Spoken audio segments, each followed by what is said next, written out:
अस्सलाम वालेकुम स्टूडेंट्स। आज हम एक्सरसाइज 1.3 की एग्जाम्पल्स और इससे रिलेटेड डेफिनेशंस करेंगे। स्टार्ट करते हैं कम्बिनेशन से। Subset of a set in combination.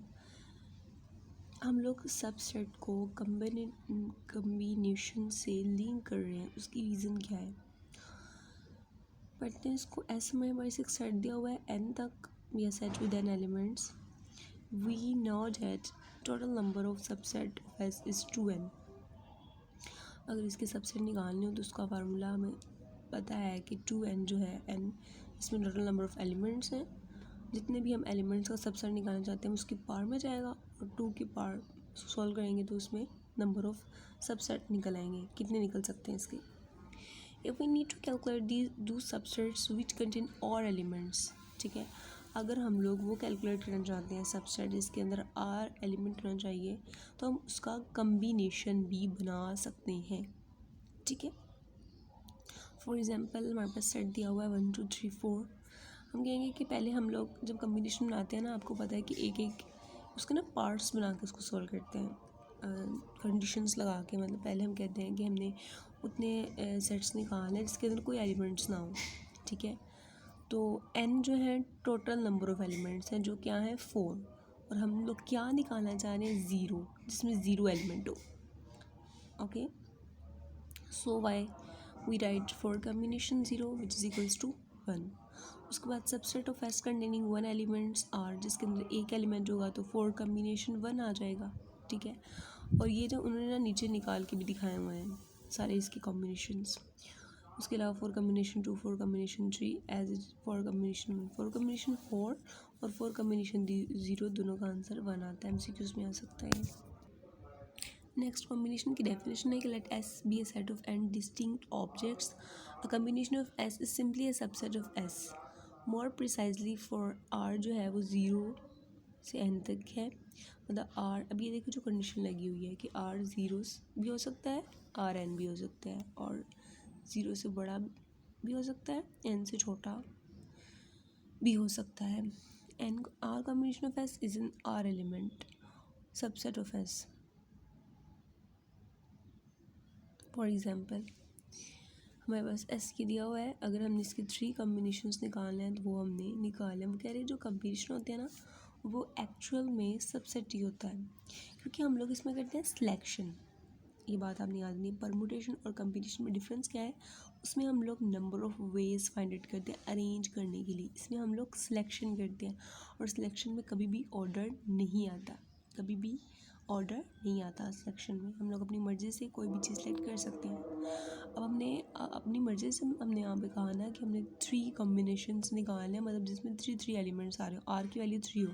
ये जो 3 होता है ना, ये आर को शो कर रहा होता है कि आर 3 हो। एन तो हमें पता है कि 4 ही है, इसलिए 3 कम्बिनेशन जो इसके वो ये वाले निकले। And ordering of the element is a set has no importance, so combination can devise as, क्योंकि इसमें ऑर्डर मैटर नहीं करता है, इसलिए कम्बिनेशन की डेफिनेशन में आती यही बात है कि N arrangement of N different objects taken R at a time without any order. इधर अरेंजमेंट भी कर सकते हैं और selection.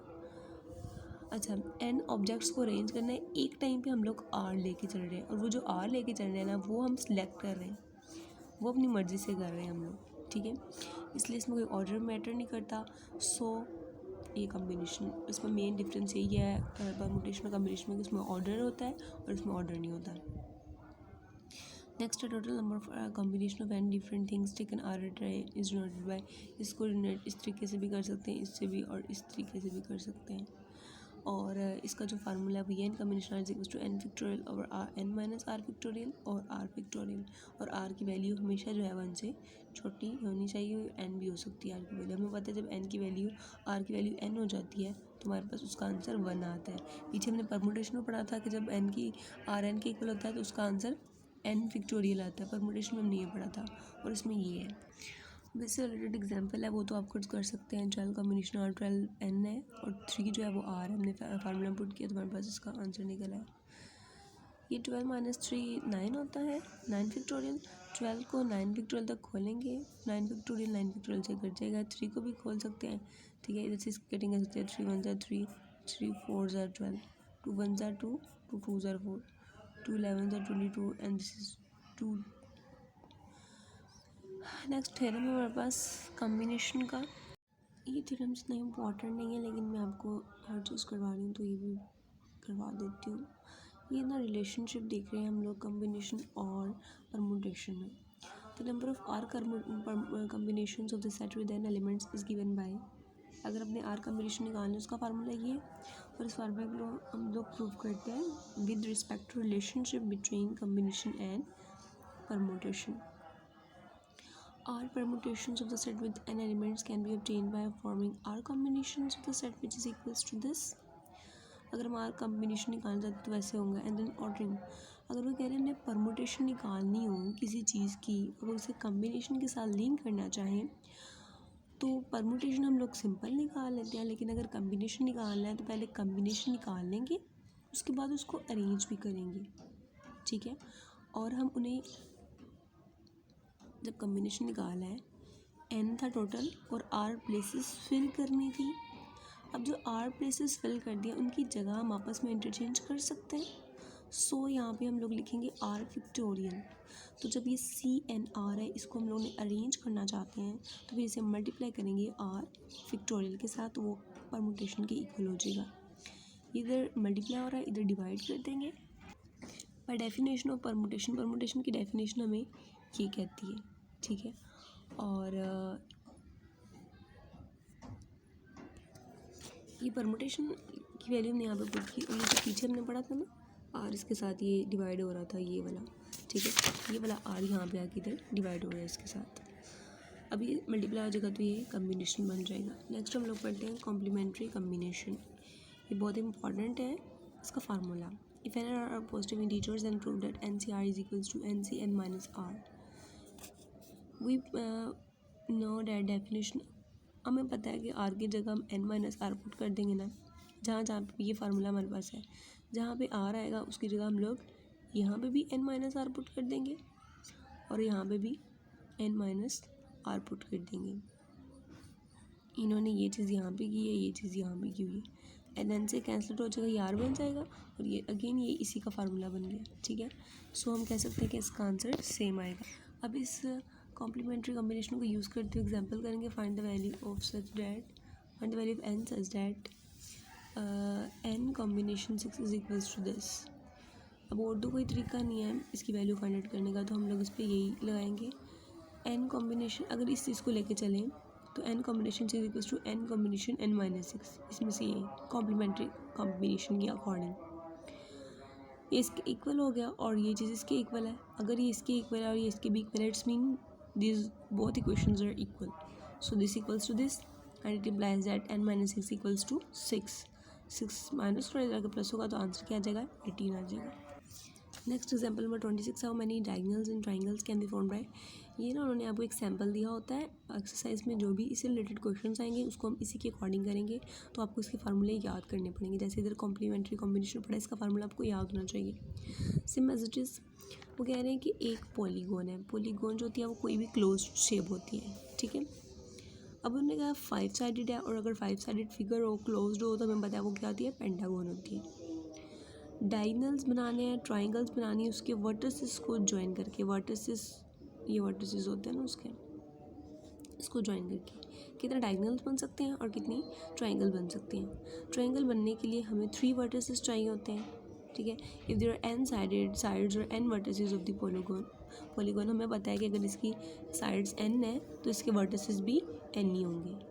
Number of diagonal find करने का फार्मूला ये है NC2 माइनस n, और नंबर ऑफ ट्राइंगल फाइंड करने का फार्मूला ये है। ये आपने एज इट इज लर्न करना है, इसका कोई प्रूफ नहीं है हमारे पास, ठीक है। हमने बस इसे क्वेश्चंस में यूज़ करना है। वही फार्मूला जो है NC2 माइनस n, ये वाला फार्मूला यूज़ करेंगे डायगोनल फाइंड करने के लिए। डायगोनल्स फाइंड कर रहे हैं, n हमारे पास 5 था, C2 पहले ये चीज़ फाइंड आउट कर रहे हैं, इसका फार्मूला पुट के आंसर आ गया 10, ठीक है। बट नंबर ऑफ साइड्स कितनी है, 5, यही जो n माइनस करना है ना, ये 5 था तो 5 इसमें से माइनस कर देंगे तो आंसर आ जाएगा 5। Number of triangles find out करने का formula 5C3 is equals to this. अब नेक्स्ट एग्जाम्पल करते हैं। How many committees of 5 members can be chosen from a group of 8 persons when each committee must include 2 particular persons। How we know that this question is related to combination or permutation? See, यहाँ पे word use होगा choose का, ठीक है, choose का मतलब इंतखाब, selection का word use हो।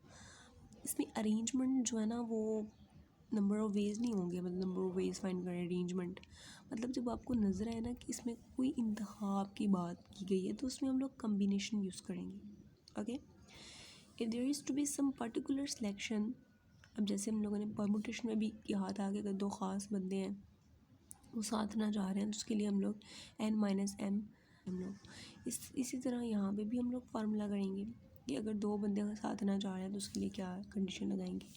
If there is to be some particular selection then exclude it from the total and also from those to be selected. In this way, that selection will not be on the chance and definitely be selected. If there are n persons and are to be selected with the condition that m must be selected, तो ये formula लगेगा, ठीक है। अब जो दो ने साथ बैठने हैं वो कह रहे हैं कि जो साथ बैठना चाहते हैं ना उनको माइनस कर दें आप टोटल में से। तो टोटल जो है वो 8 थे, 8% जो साथ बैठना चाहते हैं उसमें से इन्होंने यहाँ पे बोला था कि माइनस कर दें, तो हमने माइनस कर दिया। नीचे से भी माइनस करना है, ऊपर से भी माइनस करना है, जो चूज़ करने हैं उसमें से भी टोटल में से माइनस करना है क्योंकि उन्होंने तो साथ ही बैठने हैं। सो हमारे पास आया है 6 और 3 और इन दोनों का कॉम्बिनेशन फाइंड आउट कर लेंगे हम लोग। Next है counting polygons and line segments when some points are linear. Suppose there are n points in a plane. हम लेट करते हैं कि हमारे पास एक प्लेन है और उसके अंदर हमारे पास n पॉइंट्स हैं।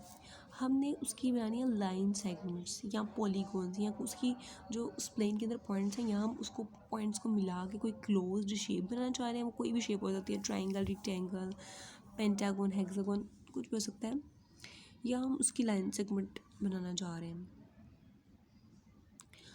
अच्छा जी, when m points are cleaner और इसमें उन्होंने कंडीशन लगा दी है कि n पॉइंट्स टोटल थे, उनमें से m जो है वो क्लीनियर है, इसका मतलब वो एक लाइन पे लाई करते हैं। और जो क्लीनियर पॉइंट्स है ना वो 3 भी हो सकते हैं और 3 से बड़े, 3 से छोटे नहीं हैं वो, ठीक है, 3 से कम नहीं है पॉइंट्स जो क्लीनियर है। As 2 points are sufficient to form a line segment. हमें पता है कि एक लाइन बनाने के लिए हमें 2 पॉइंट चाहिए होते हैं, 2 पॉइंट्स चाहिए, 2 पॉइंट मिल जाएंगे कोलिनियर तो वो उससे एक लाइन बन जाएगी। अगर वो कह रहे हैं m पॉइंट्स कोलिनियर है, ये भी फार्मूला आपने याद करना है, as it is number of line segment can be found by n points. अगर n पॉइंट्स हैं और m कोलिनियर है तो number of line segment find करने का भी फार्मूला यूज़ करेंगे। n टोटल पॉइंट कॉम्बिनेशन 2 क्यों यूज़ किया, क्योंकि हर लाइन बनाने के लिए 2 पॉइंट चाहिए, माइनस कर देंगे ये कोलिनियर पॉइंट्स, ठीक है, और इसमें 1 ऐड कर देंगे। सिमिलरली अगर हम ट्राइंगल बनाना चाह रहे हैं at least 3 points are required, triangle अगर बनाना चाह रहे हैं तो 3 पॉइंट चाहिए, ठीक है। सेम इसी तरह n कॉम्बिनेशन इधर 2 था क्योंकि लाइन बनाने के लिए 2 चाहिए, इधर 3 पुट करेंगे माइनस m कॉम्बिनेशन 3।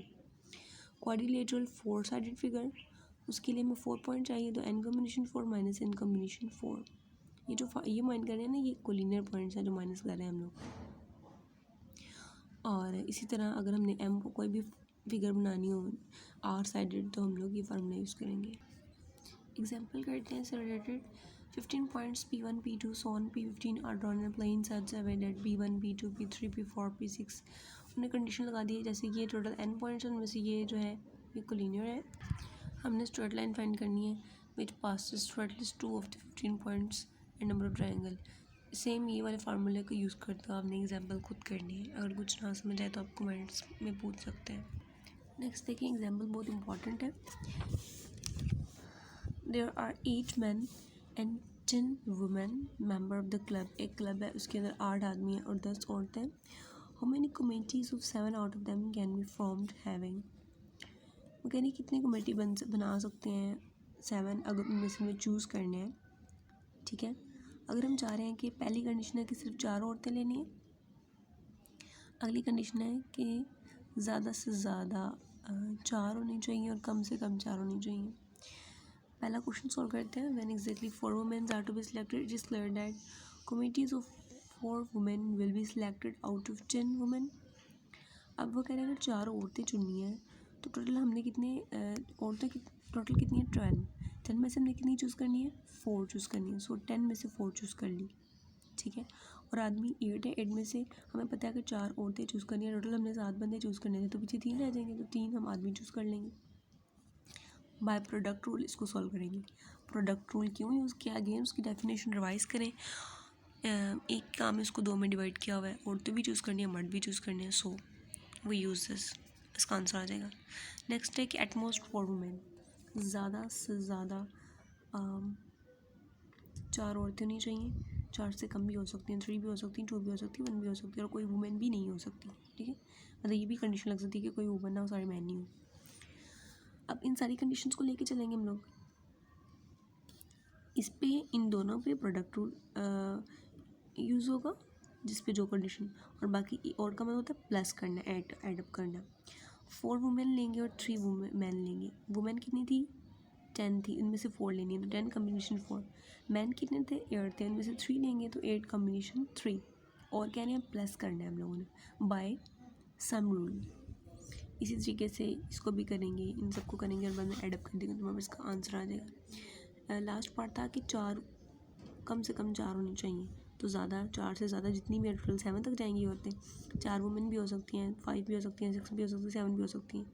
इसी तरह इसी मेथड से हम इसको सोल्व करेंगे, इसकी कम्बिनेशन खोलेंगे, इनको एडअप कर देंगे, सॉल्व हो जाएगा हमारा। नेक्स्ट मेजर चीज़ जो है वो difference between permutation and combination.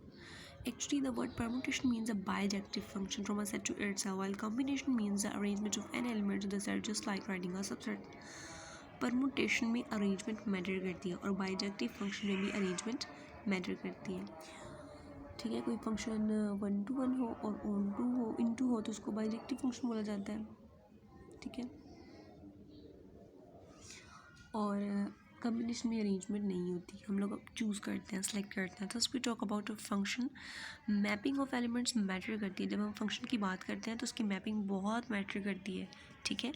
लेकिन जब हमने एलिमेंट को अरेंज करना हो order while arranging the elements, theory of permutation is applicable when order is important. जैसे कि नंबर लिखे हुए हैं ना, 123 और 132 बहुत दूर दूर लफ्ज़ हैं, वर्ड्स जो है ना बहुत दूर दूर है, मैच नहीं, मतलब उनको कभी इक्वल नहीं कर सकते हम लोग।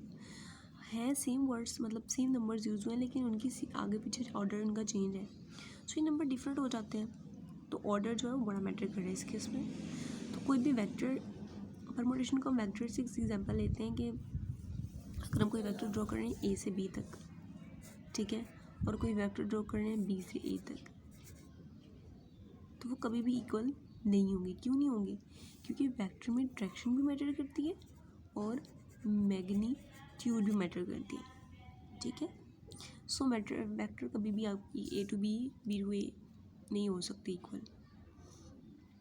ये परमुटेशन की एग्जांपल थी। कम्बिनेशन में ऑर्डर मैटर नहीं करता। जैसे we get 6 players, extra added 20 players का, उसमें से 6 प्लेयर्स लेने हैं तो अपनी मर्ज़ी से हम कोई भी प्लेयर्स ले सकते हैं। सिलेक्शन मैटर करती है ना यहाँ पे, और सिलेक्शन हम लोग अपनी मर्ज़ी से करते हैं, या कोई मेरिट होगा। Similarly any line segment from point A to point B is at the same as, वो कह रहे हैं कि अगर लाइन की बात कर रहे हैं, लाइन सेम होती है अगर ए से बी तक जा रही है और बी से ए तक आ रही है, क्योंकि उसमें डायरेक्शन मैटर नहीं करती, उसमें जस्ट मैग्नीट्यूड होती है। सिंपल बात ये हो रही है कि we use permutation for different kind of arrangement. जब क्वेश्चन में आप क्वेश्चन को अच्छे से रीड करना है, जब उसमें अरेंजमेंट की बात की जाए तो आप लोगों ने परमुटेशन यूज़ करनी है, लेकिन जब सिलेक्शन की बात की जाए, जब चूज़ की बात की जाए, तो हम लोगों ने उसको कम्बिनेशन यूज़ करनी है। ओके, यहाँ तक हमारा ये कंप्लीट हो चुका है। हम इंशाल्लाह नेक्स्ट एक्सरसाइज स्टार्ट करेंगे। अपनी दुआओं में याद रखिएगा, अगर कोई बात नहीं समझ आई तो आप लोग पूछ सकते हैं। अपना बहुत ज़्यादा ख्याल रखिए। अल्लाह हाफ़िज़।